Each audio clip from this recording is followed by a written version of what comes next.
안녕하십니까. DJ 아들 김홍걸이 백선엽 장군이 돌아간 뒤에 현충원으로 모시는 걸 반대한다고 했습니다. 김홍걸은 나설 입장이 아니다.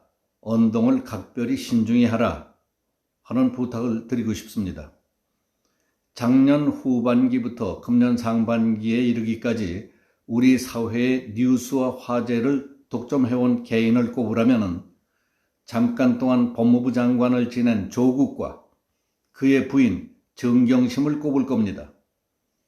조국 부부가 그동안 기획, 연출, 주연해온 불법, 비리, 사기, 파격, 월권 행위들은 이루 헤아릴 수가 없을 정도였습니다. 파면 팔수록 그 깊이와 범위가 넓기 때문에 그 끝이 어디까지인지, 어디로 뻗치는 것인지 짐작조차 할 수 없습니다. 지금도 계속 진행 중에 있습니다. 그 다음 지난 4월 말께부터 5월 한 달 동안 뉴스와 화제의 주인공은 윤미향이라고 하는 50대 중반 여인이었습니다. 혜성과 같이 나타난 그녀의 실적을 보면은 참 놀랍다 하는 말밖에 할 말이 없습니다. 원 바탕과 본질이 어떤지는 알 수 없지만은 위선의 탈을 쓰고 일제 때에 피해를 입은 위안부 할머니들을 위해 몸바쳐 일하는 척 하면서 할머니들을 속여 홍보에 이용하고 앵벌이를 시켜가면서 등골까지 쪽쪽 빨아먹던 악랄함에 치가 떨립니다.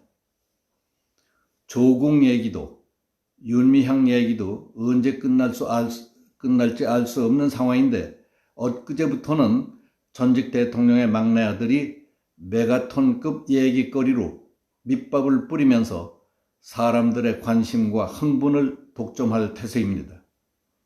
김대중 전 대통령의 막내 아들인 김홍걸은 느닷없이 6.25의 영웅인 백선엽 장군의 친일 행적 등을 지적하며 국립현충원 안장 문제에 반대한다고 밝혔습니다.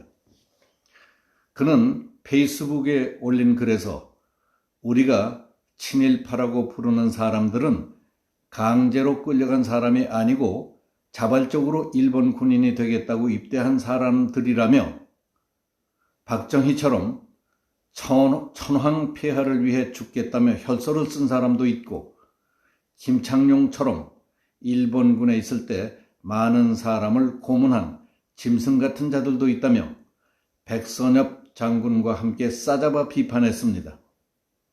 특히 친일파 군인들의 죄상은 한국전쟁 중 양민 학살이나 군사 독재에 협력한 것도 있기 때문에 전쟁 때 세운 전공만으로는 용서받을 수 없는 것이라며 국회에서의 특별법 제정을 강조했습니다.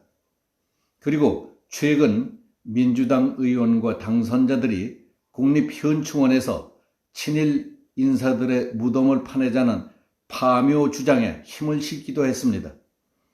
그는 유족들이 이장을 거부한다면 비석 옆에 친일 행적에 대한 안내 표식을 설치하는 것도 고려해야 할 것이라는 의견도 제시했습니다.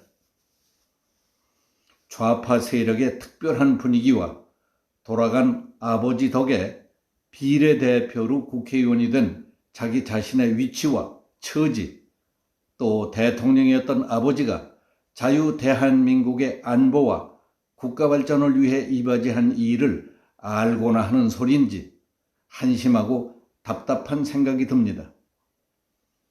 백선엽은 북한의 남침 전쟁 때 군인으로서 나라를 지키기 위해 무슨 일을 어떻게 했는지 알기나 하는지, 백선엽은 6.25 전쟁 당시 부산을 지키기 위한 최대의 격전이 벌어진 낙동강 다부동 전투에서 8,000명의 병력으로 2만 명의 적군을 물리침으로써 조국을 지켜냈습니다.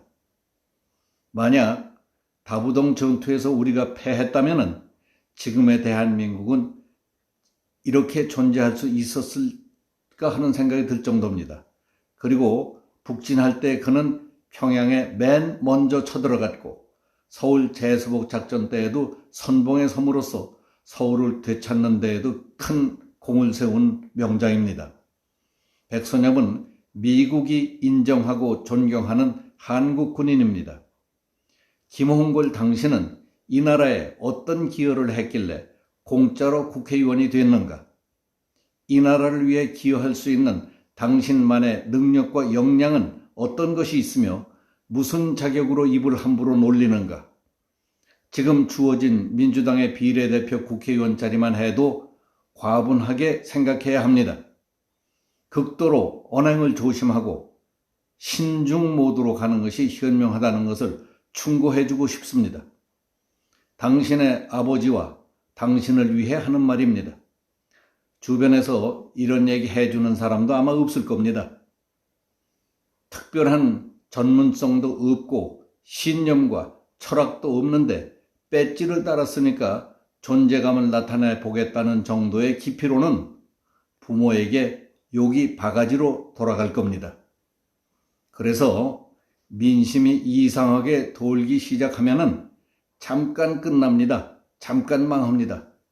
당신이 지금 백선엽 장군을 입에 올려 친일이니 국립현충원 안장을 반대한다느니 현충원에서 친일 인사의 무덤을 파내느니 묘석에 친일 행적을 기록하느니 하는 그런 얘기를 한다면은 세상이 당신을 욕하고 당신 아버지의 모든 행적까지도 들춰내서 찝게 된다는 사실을 알아야 합니다. 지금 김홍걸이라는 존재를 아는 국민들은 아버지가 대통령으로 있을 때 권력형 비리인 최규선 게이트에 연루돼서 사업가로부터 36억 7천만 원이라는 이 뇌물을 받고 구속됐던 사실과 재판정 최후 진술을 통해 나는 벌레입니다. 사람이 아니라 사람의 회방거리입니다. 백성의 조롱거리입니다. 라는 성경 구조를 인용하며 선처를 애소하던 일 정도만을 기억하고 있을 뿐입니다. 최근에는 미국 내 DJ 비자금으로 추정되는 1억 달러의 수표의 사본이 미국 법정에서 확인된 것 이외에 추가로 1억 1,300만 달러, 우리 돈으로 치면은 1조 6,500억 원이라는 큰 돈이 드러났습니다. 그 DJ 비자금 의혹에 핵심적으로 거론되는 사람은 김홍걸 씨로 확인됐다는 것이 월간조선 5월호에 실려 있습니다. 그리고 많은 사람들의 실소를 금치 못하게 하는 것은 김홍걸이 이복형인 김홍옥과 동교동 집과 노벨 평화상 상금 등 40억 원 때문에 유산 싸움이 벌어졌다는 소식이 파다하게 퍼지고 있습니다. 그거 보십시오. 모든 일에 조심하고 돌아가신 부모 생각을 한다면은 재산 싸움 얘기까지는 안 퍼질 것 아닙니까? 이게 뭡니까? 김대중과 이희호의 아들이 부모 욕먹이는 거 아닙니까? 여기서 그치겠습니다. 감사합니다.